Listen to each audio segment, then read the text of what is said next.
Então nós vamos para a 13ª parte da nossa série de mensagens. Nós temos pregado sobre o tema Aprendendo a Buscar ao Senhor. Aprendendo a buscar ao Senhor. E hoje nós vamos falar sobre a importância da amizade verdadeira. A importância da amizade verdadeira. E nós vamos ver como que isso tem a ver com buscar o Senhor. Tem a ver com a ideia de buscar o Senhor. A importância da amizade verdadeira. Então vamos abrir no Evangelho segundo Lucas. Evangelho segundo Lucas, capítulo 5. Nós vamos ler dos versos 17 ao 32. E aconteceu que num daqueles dias estavam ali assentados fariseus e doutores da lei, que tinham vindo de todas as aldeias da Galiléia e da Judéia e de Jerusalém. E o poder do Senhor estava ali para os curar. E eis que uns homens transportaram numa cama um homem que estava paralítico, e procuravam fazê-lo entrar e pô-lo diante dele. E não achando por onde o pusessem levar, por causa da multidão, subiram ao telhado, e por entre as telhas o baixaram com a cama até o meio diante de Jesus. E vendo ele a fé deles, disse-lhe: Homem, os teus pecados te são perdoados. E os escribas e os fariseus começaram a arrazoar, dizendo: Quem é este que diz blasfêmias? Quem pode perdoar pecados, senão só Deus? Jesus, porém, conhecendo os seus pensamentos, respondeu e disse-lhes: Que arrazoais em vossos corações? Qual é mais fácil? Dizer, os teus pecados te são perdoados, ou dizer, levanta-te e anda? Ora, para que saibais que o Filho do Homem tem sobre a terra poder de perdoar pecados, disse ao paralítico: A ti te digo, levanta-te, toma a tua cama e vai para a tua casa. E levantando-se logo diante deles, e tomando a cama em que estava deitado, foi para sua casa glorificando a Deus. E todos ficaram maravilhados e glorificaram a Deus e ficaram cheios de temor, dizendo: Hoje vimos prodígios. E depois disto saiu e viu um publicano chamado Levi, assentado na recebedoria, e disse-lhe: Segue-me. E deixando tudo, levantou-se e o seguiu. E fez-lhe Levi um grande banquete em sua casa, e havia ali uma grande multidão de publicanos e outros que estavam com ele à mesa. E os escribas deles e os fariseus murmuravam contra os seus discípulos, dizendo: Por que comeis e bebeis com publicanos e pecadores? E Jesus, respondendo, disse-lhes: Não necessitam de médico os que estão sãos, mas sim os que estão enfermos. Eu não vim chamar os justos, mas sim os pecadores ao arrependimento. Até aí. Amém. Então nós temos aqui o que eu considero uma das passagens mais belas, mais bonitas dos 4 evangelhos do Evangelho de Jesus. Foi uma situação em que Jesus realizou mais um de seus milagres, mas nesse milagre específico, Jesus ensina uma série de coisas para nós a respeito não só do milagre físico, mas dos milagres espirituais. E o foco que eu quero mostrar nesse texto aqui é sobre a importância da amizade. Então, no verso 17, nós vimos que Jesus estava, diz o texto, no final do verso 17, e o poder do Senhor estava ali para os curar. Então Jesus estava presente com a finalidade de trazer curas. Ele queria trazer curas. E aí no verso 17 existe a ênfase da presença dos fariseus e doutores da lei. Então, para quem não sabe, os fariseus eram líderes religiosos da época e eram os líderes religiosos que estavam sempre fazendo oposição a Jesus. Então, onde Jesus estivesse, normalmente haveria um fariseu ou reclamando de alguma coisa, ou tentando contrariar alguma coisa, ou encontrar uma contradição. Então, eles são personagens muito importantes na leitura dos 4 evangelhos.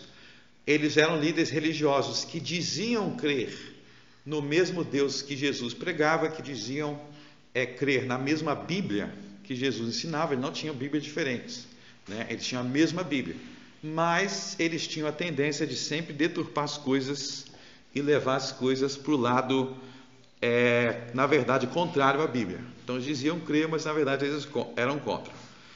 E aí nós vemos a situação no verso 18, de um homem paralítico. É um homem paralítico, né? E esse homem tinha um problema tão grande que ele não conseguia caminhar sozinho. Vocês veem que ele está sendo levado numa cama, numa maca, né? No verso 18.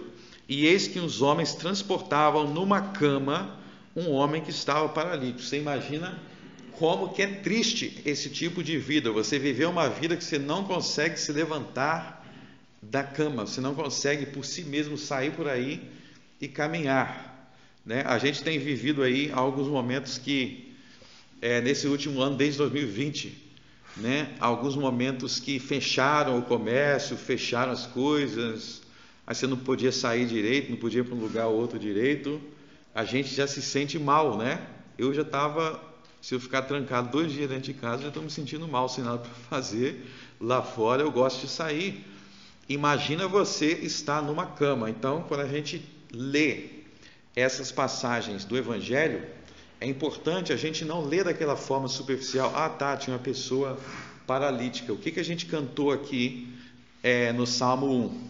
A gente cantou que a gente tem que meditar.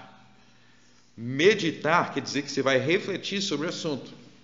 Então, se você está lendo sobre o milagre de cura de Jesus, e ele está falando de uma cura de um homem paralítico, começa a pensar, como é que será que é ser paralítico? Como é que será que é ser viver a sua vida se não tem movimentos? Começa a se imaginar no lugar dessas pessoas. Só que aí, esse homem aí, ele era paralítico, mas ele tinha, nós vamos ver aí, bons amigos. Ele tinha bons amigos.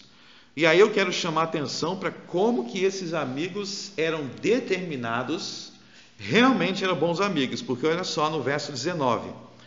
E não achando por onde pusessem o levar, por causa da multidão, subiram o telhado. Então qual é a situação aí? Se vocês lerem os evangelhos com atenção, vocês vão ver que onde Jesus estava, normalmente tinha uma multidão. Normalmente tinha uma multidão. Às vezes tem até algumas passagens que Jesus está numa situação que ele precisa se afastar, até fugir das pessoas, ou não sair, no sentido de sair correndo, mas tentar ter um momento de descanso. E aí o povo encontrava onde é que ele estava e ia todo mundo para lá desesperado. Soubemos que ele está em tal lugar, vamos lá. E às vezes ele não conseguia nem descansar direito. E aqui a situação é que ele estava dentro de uma casa, Jesus está dentro de uma casa, só que a multidão está tão grande que não tem como passar pela porta e simplesmente entrar na casa. Então imagina, novamente, vamos imaginar essa cena.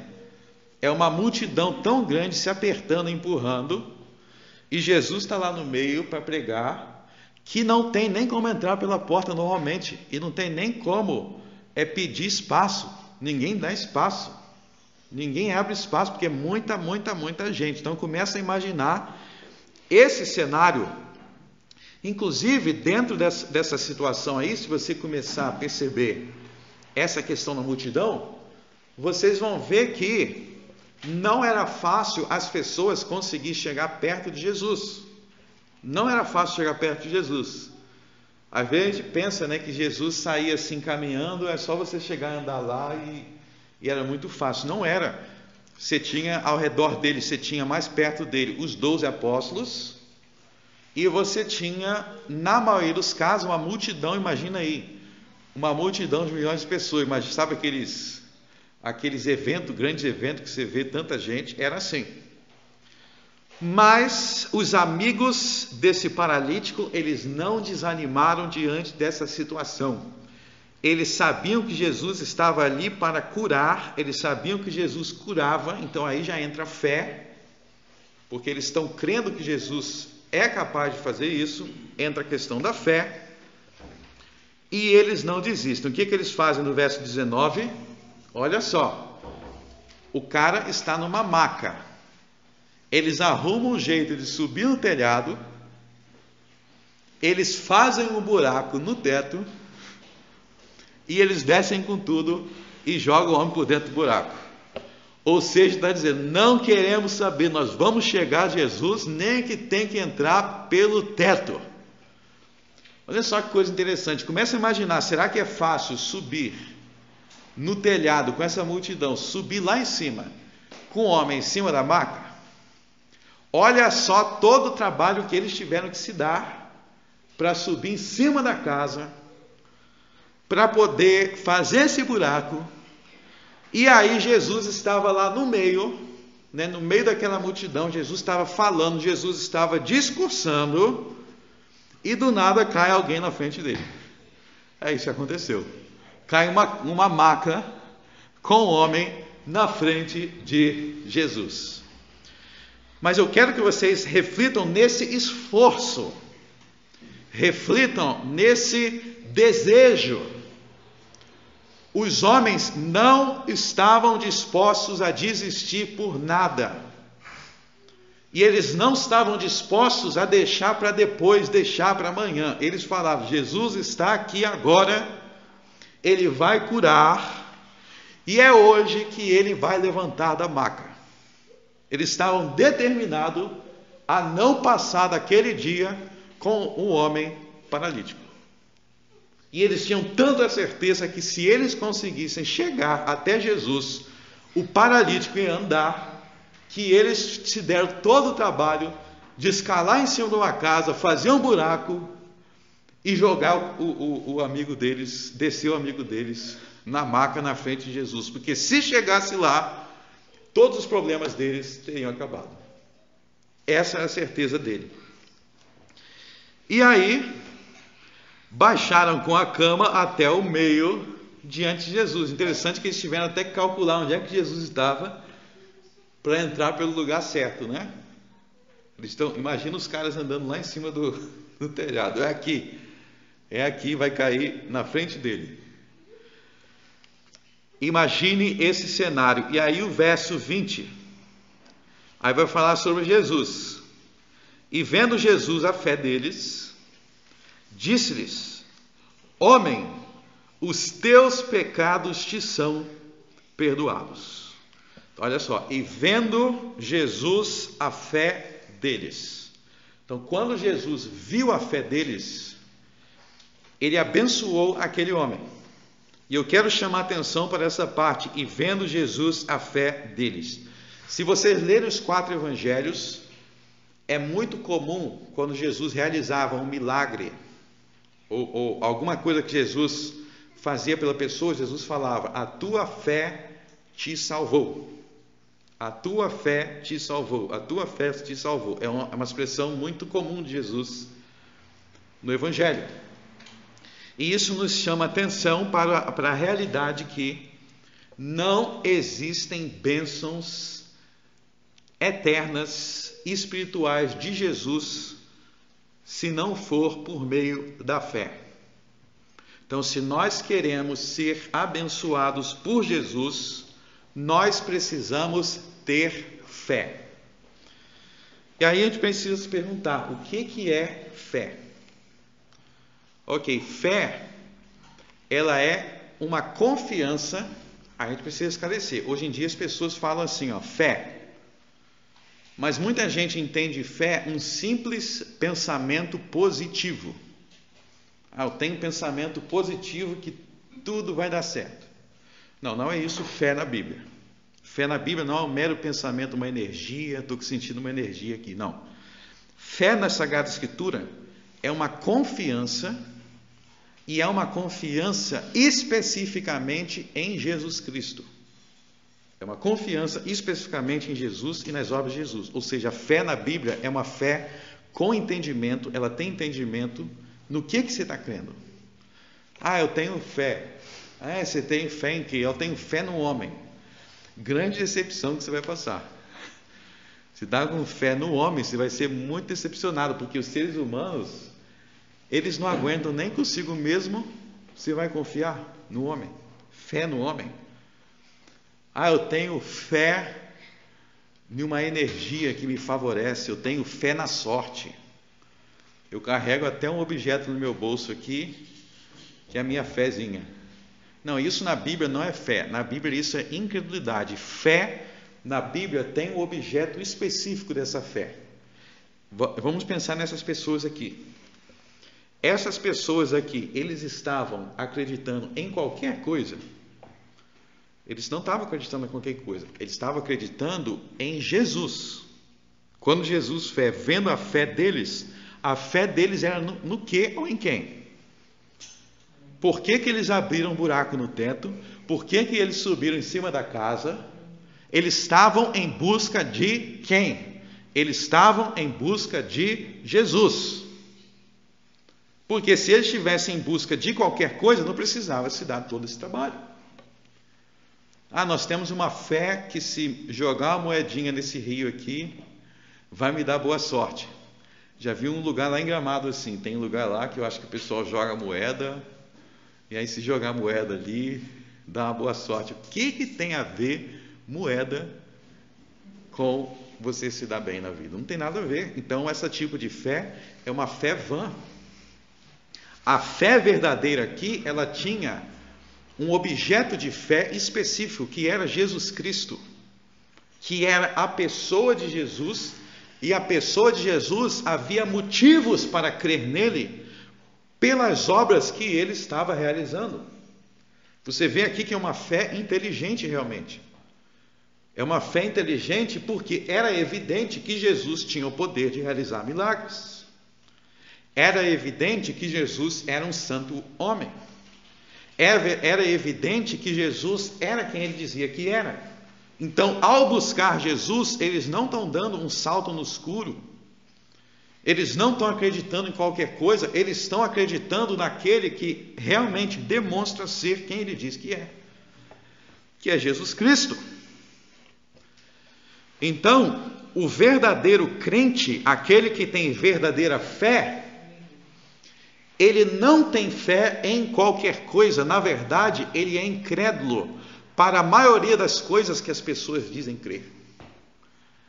A maioria das pessoas dizem crer em muitas coisas, e nós devemos ser incrédulos em relação a essas coisas. Nós devemos ser crentes, ter fé especificamente em Jesus.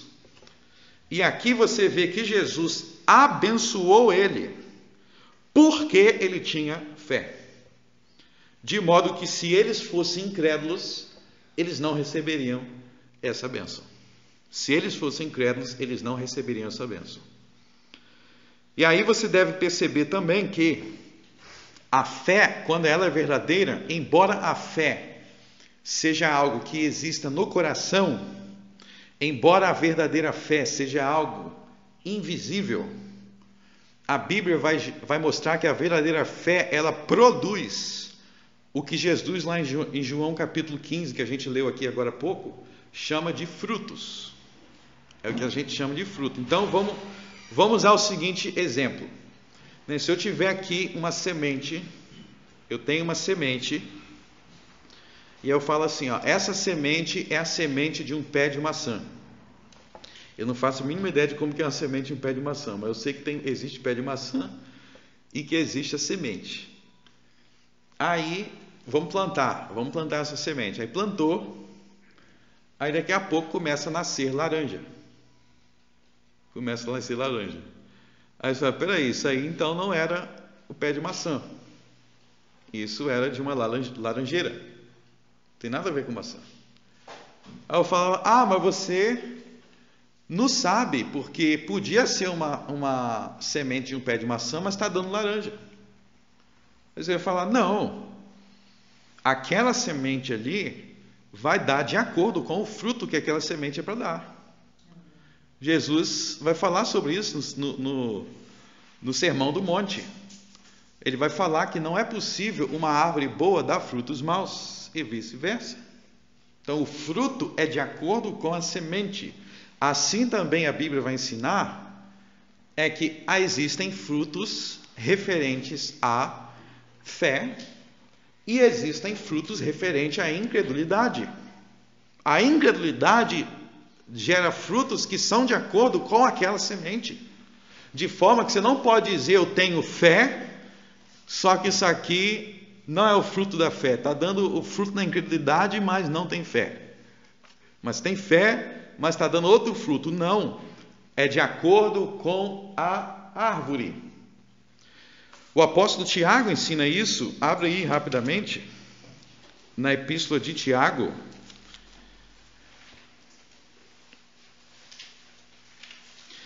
Capítulo 3, verso 12.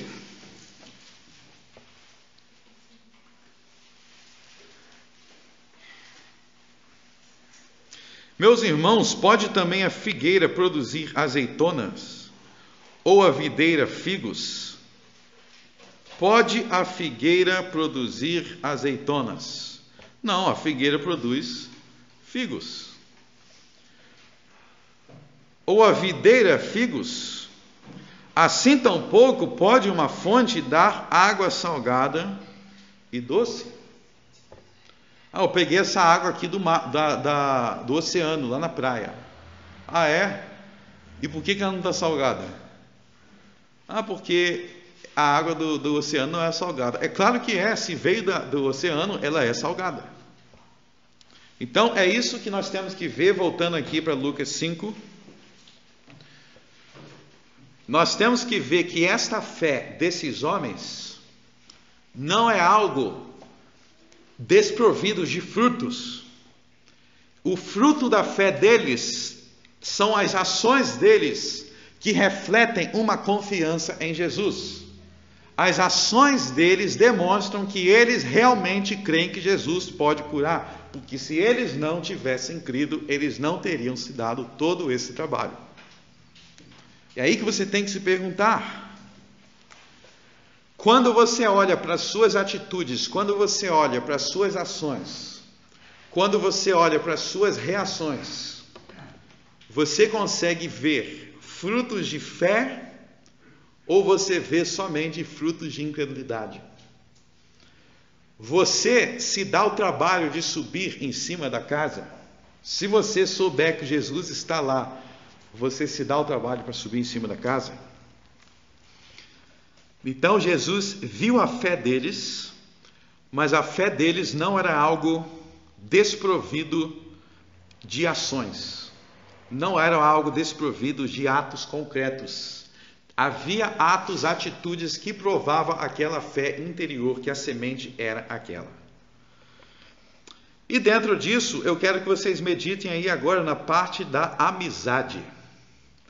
Olha só que grandes amigos este homem tinha. E aí eu quero refletir, o que é uma amizade verdadeira? O que é uma amizade saudável? Olha, uma amizade saudável, uma amizade verdadeira, um tipo de amizade que você deve procurar, é uma amizade que vai te aproximar de Deus. Quanto mais uma pessoa te aproxima de Deus, mais você tem que considerar aquela pessoa como realmente teu amigo. Então, qual é a característica desses amigos aqui? Eles fizeram pelo amigo deles o melhor que qualquer pessoa pode fazer.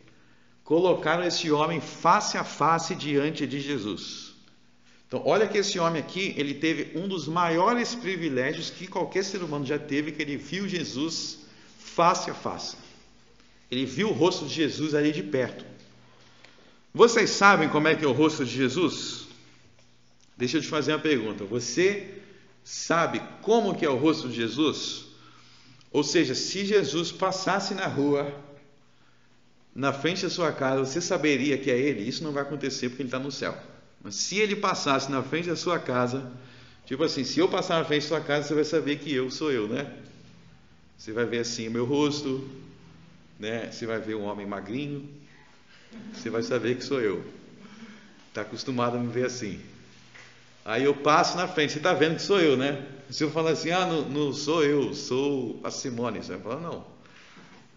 Simone é outro jeito. Então, e se Jesus passasse na frente de sua casa, saberia como que ele é? A resposta: não, você não saberia. Você nunca viu o rosto de Jesus. Você já se enganou achando que já viu o rosto de Jesus. Você olhou para aquela pintura, aí você achou assim: o rosto de Jesus é assim, igual na pintura, né? Tem a notícia para você: não é. Não é. Porque quem sabia como Jesus era, não pintou o quadro. Então, esses quadros que nós temos de Jesus são pintados muito tempo depois. Foram pintados muito tempo depois. Então, por exemplo, imagina que eu morri. Morri. Quando eu morrer, eu vou morrer com 120 anos. Morri. Aí nós chegamos no ano de 2600. Tá? Imagina que é o ano de 2600. Carro voador, né? Skate voador e tudo isso daí. 2600. Aí alguém fala assim: vamos fazer a pintura do pastor Frank Brito. Aí pinta um homem. Mas aquelas pessoas sabem como eu sou? Elas não sabem. Eles estão 600 anos depois. Então, os quadros que nós temos de Jesus são quadros que as pessoas pintaram depois, de acordo com o que elas acham. Mas o verdadeiro rosto de Jesus, quem sabia como é que era o verdadeiro rosto de Jesus? Maria sabia, João sabia, Pedro sabia, Mateus sabia. Essas pessoas viram Jesus, os 12 apóstolos, Maria Madalena viu Jesus, eles sabiam, mas eles não pintaram. Então, quem sabia não pintou, e quem pintou não sabia. Então, vocês não sabem como que é o verdadeiro rosto de Jesus, mas essa é uma grande esperança que nós temos. Talvez você tenha entrado nessa igreja e falado: não vi nenhuma pintura de Jesus nessa igreja. Não tem, porque eu não sei como é que é. Então, não tem. Mas isso não significa que nós não valorizemos a aparência física de Jesus. Pelo contrário, a Bíblia ensina que a aparência física de Jesus é muito, muito, muito importante. Não sei se já pararam para pensar nisso. A aparência física de Jesus é muito, muito importante. Como assim? Em que sentido é importante? No mesmo sentido que a aparência física da sua mãe, a aparência física do seu marido, a aparência física do seu pai é importante. Por isso que você tem fotos deles. Porque quando você olha para uma foto da sua mãe, quando você olha para uma foto da sua esposa, isso remete não só a aspectos físicos, mas isso remete ao que aquela pessoa representa para você. Ou seja, o rosto da pessoa remete a tudo que ela representa para você. Então, quando você vê uma foto do seu filho, você não está vendo a foto de mais uma pessoa. O sorriso do seu filho, o olhar do seu filho, a cor do cabelo, tem todo um significado para você, porque aquele é o seu filho. Então, a Bíblia diz que a aparência física de Jesus é muito importante, porque, como diz Hebreus 1, como diz Colossenses, quando as pessoas viam Jesus, elas estavam vendo o Deus Todo-Poderoso, Criador do Universo. Elas sentiam a presença dele. Elas sentiam a presença que não estava na presença de qualquer um. Por isso que alguns ficavam até com raiva pela presença de Jesus, porque eram pessoas que não queriam saber de Deus. E havia aquela presença espiritual que não estava com qualquer um, por isso que alguns ficavam com raiva. Era uma raiva de Deus. Mas para aqueles que amavam a Deus, para aqueles que tinham fé em Deus, quando eles viam o sorriso de Jesus, quando eles viam o olhar de Jesus, era como olhar para o próprio Deus. Hebreus capítulo 1 diz que Jesus é a imagem visível do Deus invisível. Hebreus capítulo 1. Então, olhar para o rosto, se você que ama Deus, olhasse para o rosto de Jesus por um segundo, você acabaria todas as suas problemas. Você ia encontrar no olhar dele a fonte de toda esperança, a fonte de toda fé, a fonte de toda solução de qualquer problema. Você ia ver a face do Todo-Poderoso. Então, olhar para Jesus não era como olhar para mim. Você vê um cara normal. Não era como olhar para você.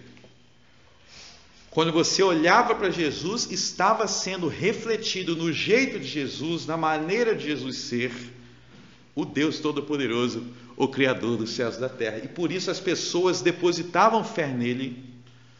Vocês lembram que quando o apóstolo Pedro negou Jesus, conta o texto de Lucas que Jesus virou, olhou para Pedro, e só de olhar para Pedro foi suficiente para Pedro já se arrepender e cair chorando pelo seu pecado. Jesus refletia humanamente a glória do Deus Todo-Poderoso. Foi o que ele disse para os apóstolos aqui, lá na última ceia, né? Na ocasião da última ceia, ele falou assim: mostra-nos o Pai, que isso nos basta. Jesus fala: tanto tempo estou convosco e não me vistes. Quem vê a mim, vê o Pai. João capítulo 14. Então, por isso que nós valorizamos tanto a verdadeira face de Jesus, que nós não nos contentamos com pinturas falsas, porque nós valorizamos a verdadeira, e nós temos a esperança de ver a face verdadeira de Jesus quando nós formos para o céu. É uma das grandes bênçãos que nós temos no céu, e na eternidade. Apocalipse diz: e verão a sua face. Quando nós vermos a face de Jesus como ele realmente é, nós vamos estar contemplando a face do Deus Todo-Poderoso que se fez carne e habitou entre nós. Essa é a nossa grande esperança: ver Jesus, se encontrar com Jesus. E quando nós nos encontrarmos com ele, nós vamos sentir todo aquele amor, toda aquela glória, e nós vamos entender que nós não estamos diante de um homem qualquer, mas do próprio Deus encarnado, que o mundo rejeitou porque o mundo não amou a Deus. Esses eram os amigos que este homem tinha. E eu quero dizer, vocês nunca viram o rosto de Jesus, vocês não sabem como é, e a maioria das pessoas desta época aqui também não viram, porque era multidão muito grande.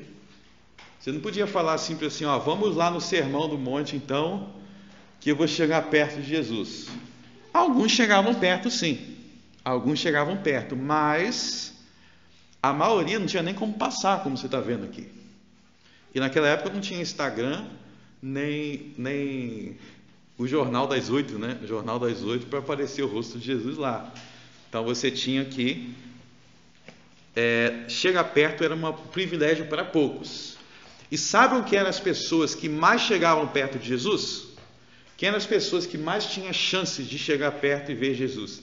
Eram os doentes. Porque Jesus, se você não fosse doente, você ia ficar na multidão, de longe, provavelmente. De longe.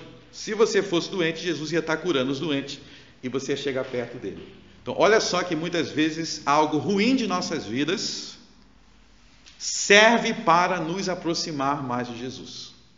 Então, esse homem era paralítico, mas ele só chegou perto de Jesus porque ele é paralítico. Se ele não fosse paralítico, ele seria mais um na multidão e não chegaria perto e nunca veria o rosto de Jesus de perto.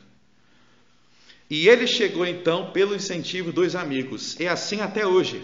Os seus melhores amigos são os que te levam para mais perto de ver o rosto de Jesus. Todos aqueles que te ajudaram a ver o rosto de Jesus, todos aqueles que te se aproximaram de conhecer mais Jesus. Como assim? Quem é que me levou mais perto de ver o rosto de Jesus? Todos aqueles que oram por você. Todos aqueles que falam de Jesus para você. Todos aqueles que, quando você está para baixo, te levam mais perto de Jesus em vez de te afastar. Aqueles que te afastam de Jesus, aqueles que não querem que você esteja em encontro com Jesus, esses não devem ser os teus amigos, porque eles estão te afastando. Eles estão te desviando. Veja que não teria como esse homem chegar até Jesus sozinho. Não teria como ele chegar até Jesus sozinho, porque ele era paralítico. Assim, nenhum de nós temos como ter um relacionamento com Jesus sozinho. Não tem como se relacionar ou chegar a Jesus sozinho. Nós precisamos de amigos. É por isso que o apóstolo Paulo, em 1 Coríntios capítulo 2, diz que o povo de Deus é um corpo. O povo de Deus é um corpo. O que quer dizer que é um corpo? Quer dizer que a sua mão, ela é muito boa, muito útil, mas ela só é boa, só útil, que tem um braço. Se não tivesse esse braço aqui, essa mão não ia fazer nada. Ela não teria nem como ser útil para mim, se eu não tiver o braço. E o próprio braço, se não tiver o tronco, seria um braço sem tronco. Então, cada parte do corpo é dependente das outras partes do corpo. Assim, nós também precisamos de amigos. Nós precisamos de amigos. Nós vemos aqui, então, que esses amigos, eles conduziram o homem até Jesus. Ele não poderia ser sozinho, mas nós também temos que entender que sem amigos, sem irmãos em Cristo Jesus, nós somos como paralíticos impotentes. Se você não tiver um corpo, tiver dentro do corpo, se você não tiver uma comunidade, se você não tiver irmãos, você como um paralítico, sem condições, você pode até querer ir até Jesus, mas você não consegue se levantar. Eu gostaria que minha mão pegasse esse copo que está ali, mas se eu não tiver um braço, não vai pegar. Eu quero falar algumas coisas sobre essa questão de amizade. Em primeiro lugar, para ter amigos, sabe qual é a primeira regra para ter amigos? Não seja chato, tá? Não seja chato. E o que quer dizer por chato, né? Existem pessoas que dificultam muito ter amizades. Dificultam muito ter amizades. Eu quero falar alguns fatores dificultadores, tá? Um dos fatores dificultadores é se você não for proativo em relação a fazer amigos. O que quer dizer proativo em relação a fazer amigos? Quer dizer que você ativamente se esforçar para fazer amizade. Falando em português, claro, não seja aquele cara que só fica esperando as pessoas falarem com você. Isso é um problema que muitos têm. Eu só fico esperando todo mundo falar comigo, mas eu não puxo assunto com ninguém. Sabe o que acontece? Isso é chato, tá? Isso é ser chato. Sabe o que acontece quando você fica só esperando os outros falar contigo? O outro também vai pensar, estou esperando alguém falar comigo. Aí fica os dois esperando e ninguém fala com ninguém. Não seja essa pessoa, porque se você for, você é chato. Tá? Ser proativo é você vai se esforçar para puxar assunto com as pessoas. Ok? Aí eu sei que entra a timidez, né? Só que a timidez entra, às vezes, cansaço, você está cansado, tem vários fatores, né? Mas seja alguém, se você entender a importância de ter amigos, que a Bíblia ensina, a importância de ter irmãos, se esforce para conversar com as pessoas, se esforce para puxar assunto com as pessoas. Algumas vezes aqui eu já conversei com algumas pessoas dessa igreja, né? E não estou falando aqui de ninguém específico, porque é algo que mais de uma pessoa já me falou, né? Mas já falou assim, eu tenho dificuldade de fazer amizades, né? E a pergunta, sim, tem as outras pessoas que são chatas e não fazem amizade com você, mas amizade é sempre uma via de mão dupla. Uma via de mão dupla. Você tem que ver que tem outras pessoas com dificuldade também, mas você tem que se perguntar, eu facilito para as pessoas fazerem amizade comigo? Por exemplo, eu puxo assunto com as pessoas? Eu me interesso em saber com o que as pessoas têm a dizer? Tem tantas maneiras de fazer amizade, né? A gente tem um grupo na igreja ali onde está todo mundo no grupo WhatsApp, né? Você pode puxar assunto com a pessoa no WhatsApp. Você pode dar o nome das pessoas ali, manda uma mensagem para a pessoa, e aí, beleza? Eu tenho vergonha. Mas que vergonha é essa, meu Deus do céu? As pessoas não são monstros, né? A pessoa não é um monstro que se você puxar assunto com ela, ela vai achar que você é estranha. O que tem de estranho de puxar assunto com alguém? O tímido, ele pensa assim, né? O tímido, ele fica assim, se eu puxar assunto com alguém, vai me ver como estranho. E eu acho estranho você no canto calado sem falar com ninguém. Puxar assunto não é estranho. Mas você deve ter essa atitude proativa, e aí que a gente vai voltar para o nosso texto. Entendendo que essa amizade é uma coisa que a gente se diverte, né? Amizade de se divertir, mas a amizade também é importante para a nossa vida. É importante para a nossa vida. Assim como comer, beber, a amizade também é importante. Vocês viram aqui na vida desse paralítico, e nós vamos ver também agora já no caso de Mateus. Vamos avançar aqui para o verso 27. E depois disso saiu e viu um publicano chamado Levi, assentado na recebedoria, e disse-lhe: segue-me. Só para vocês saberem aí, esse Levi aí, ele era publicano, cobrador de imposto. Capítulo 5, mesmo capítulo. Publicano, cobrador de imposto. E ele também era uma pessoa de uma vida não agradável a Deus. Vocês lembram dos publicanos, né? Vocês lembram dos publicanos. Então, Levi é outro nome de Mateus. Então, quando vocês lerem Levi, o apóstolo Levi, se vocês voltarem para o evangelho de Mateus, vocês vão ver que Mateus era Levi. O nome dele era Mateus Levi. Então, é a mesma pessoa. Então, isso aqui é o apóstolo. Então, o apóstolo Levi, o apóstolo Mateus, que é o autor do evangelho de Mateus, ele era publicano, e vocês sabem como é que eram os publicanos na época. Só que aí, nessa situação toda aqui, ele teve um encontro com Jesus, ele decidiu seguir Jesus, ele abandonou a vida corrompida dele. Olha só no verso 28, deixando tudo, ou seja, deixou as mesas dos publicanos, decidiu seguir Jesus.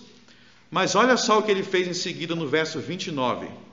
Ele deu um grande banquete, e ele chamou todos os amigos publicanos dele. Ou seja, aquele pessoal que ele tinha na velha vida, ele estava ansioso também para apresentar Jesus para essas pessoas. Essas pessoas do mundo da corrupção que ele convivia, do mundo da ladroagem, do mundo de passar a perna. Ele queria que todo mundo também fosse como ele e conhecesse Jesus. Ele fez uma festa, chamou todo mundo. Agora vocês vão conhecer Jesus. Então, novamente, Levi também era um grande amigo. Ele se mostrou um grande amigo da mesma forma que os amigos do paralítico, porque ele também conduziu os amigos dele até Jesus. Veja o que os dois têm em comum.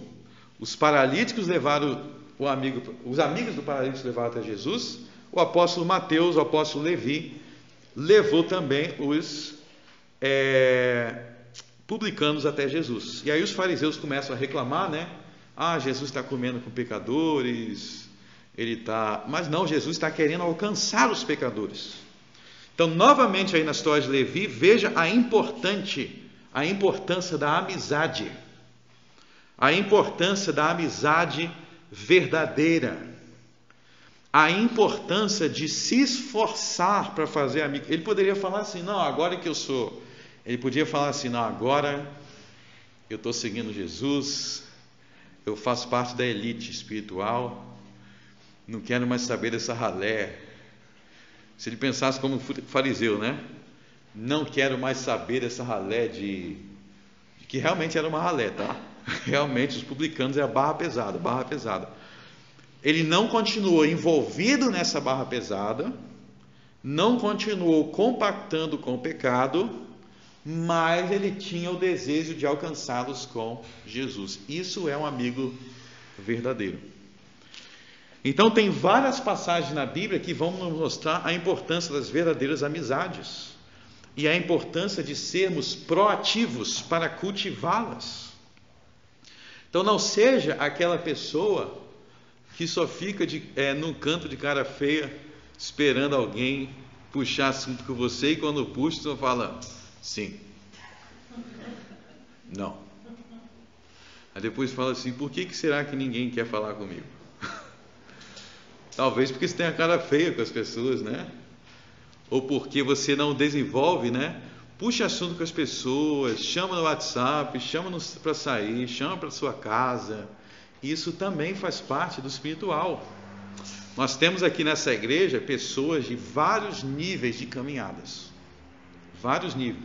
Infelizmente não está todo mundo mais junto aqui por causa A gente tem 2 cultos agora para fazer separação, né? Eu sinto saudade dos tempos que era isso aqui lotado, não tinha nem mais banco para sentar, que tempos alegres que a gente vivia. Mas agora tem 2 cultos, isso também às vezes atrapalha. Tem gente que você não vê mais, ou porque vem só de noite, mas é um momento também que você pode aproveitar para já fazer mais amizade. Quer ver um exemplo? Fulano não tem visto mais você no culto. Como é que você está? A pessoa vai falar, estou indo de noite. Aí você já puxa um assunto, né? Puxa um assunto. E várias pessoas de encaminhadas diferentes aqui, significa que um precisa do outro. Que um precisa do outro, né? Amizade também. Então tem gente aqui que veio de um tipo de igreja, tem gente que nunca frequentou a igreja, tem gente que é cristão macaco velho, tem gente que está começando agora. Todo mundo precisa um do outro, né? Até dentro de uma igreja, por isso que a gente não pode nem ser pessoas intolerantes na igreja, né? De repente você vê alguém falando ou fazendo alguma coisa, você pensa, essa pessoa aí já deveria saber. E quem diz que sabe? Pode ser que se converteu agora. Você não sabe do histórico das pessoas, a não ser que a gente comece a cultivar mais amizades. Aí a gente vai poder entender as pessoas, aí a gente vai poder ajudar as pessoas. Então comecem a tentar enxergar a amizade cristã, a amizade saudável, como algo que faz bem para nossas almas. E quando nós não temos isso, quando nós não temos um Levi em nossas vidas, né? Levi aí foi grande amigo. Quando nós não temos como os amigos do paralítico, isso vai dificultar vermos Jesus. A gente vai estar com problemas, não vai ter com quem conversar. A gente vai ter um momento de alegria, não tem com quem partilhar. Não é terrível? Você tem uma grande notícia boa para dar e você não tem ninguém para falar, né? E a última dica que eu vou dar, dica bem prática sobre amizade. Para com o negócio de que amigos só tem que ser seus amigos de infância. Isso é um problema que algumas pessoas têm, que eles têm uma panelinha de amigos das antigas. Eu tenho os meus amigos das antigas que me entendiam. É muito bom ter amigos das antigas, mas esteja aberto e seja proativo também para fazer novos amigos, né? Para fazer novos amigos e não ficar só no seu círculo fechado da minha panelinha. Então, eu estou dando aqui dicas práticas para vocês, orientações bem práticas, mas eu quero que você entenda que a amizade, esses textos aqui, tanto na história do paralítico quanto na história de Levi, mostram que elas são importantes para a nossa saúde espiritual e até saúde física, porque ele foi curado também. O paralítico foi curado da paralisia. Ser uma pessoa isolada, ser uma pessoa... e aí eu entendo que existem diferenças de personalidade, alguns gostam de ficar mais, mas ninguém pode viver absolutamente isolado, ok? Então, se esforce, seja proativo. Se você for uma pessoa chata, pare de ser chato. Se as pessoas puxam... tem gente que é tão chato que as pessoas se esforçam para ser amigos dela, elas não permitem. Cria uma barreira. Tem gente que às vezes tenta ser legal com você, tenta puxar assunto com você, e você é chato demais. Sim, não. Aí faz uma cara feia. Para com isso. Isso não é ser espiritual, ok? Entenda que tem gente que é estranho. E tem coisa que não é estranho, mas você acha que é estranho porque você é chato, né? Porque a pessoa chegou do nada falando de tal assunto. O que tem a ver com aquele assunto? Será que ela está tentando puxar um assunto com você? Isso é legal, a pessoa tentar puxar assunto com você. Então nós temos que refletir sobre todas as coisas, sob uma ótica bíblica, e até mesmo as amizades são assim. E se você tiver uma postura proativa de fazer amigos, você também vai ter uma postura proativa de desfazer amigos. Tem pessoas com quem você não deve ter amizade. Quem são as pessoas que você não deve ter amizade? São aquelas pessoas que já fecharam a porta para Jesus de uma maneira que só quer te afastar de Jesus. Então, uma coisa é esses publicanos que eram amigos dele e que estão abertos a conviver com eles. Estão abertos com essa convivência. Tem pessoas que a convivência delas é só negativa. Tem pessoas que a convivência delas é só destrutiva, é só para te levar para o mau caminho. Desses, não cultive a amizade. Quem for te levar para o mal, quem for te influenciar mal, isso é especialmente importante para os adolescentes, para os jovens. Tomem cuidado, para adultos também, mas tomem cuidado com quem só vai te fazer mal, não vai acrescentar nada, não respeita a sua fé, só desrespeita, não respeita quem você é, não respeita como você é, te faz sentir mal. Tome cuidado com essas pessoas.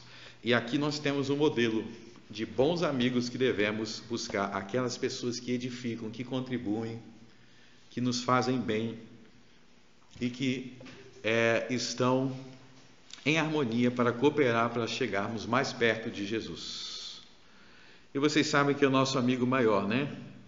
O nosso amigo maior é o próprio Jesus. E é o nosso amigo que nós vamos orar agora. Graças te damos, ó Deus, porque em Jesus Cristo nós temos uma amizade verdadeira.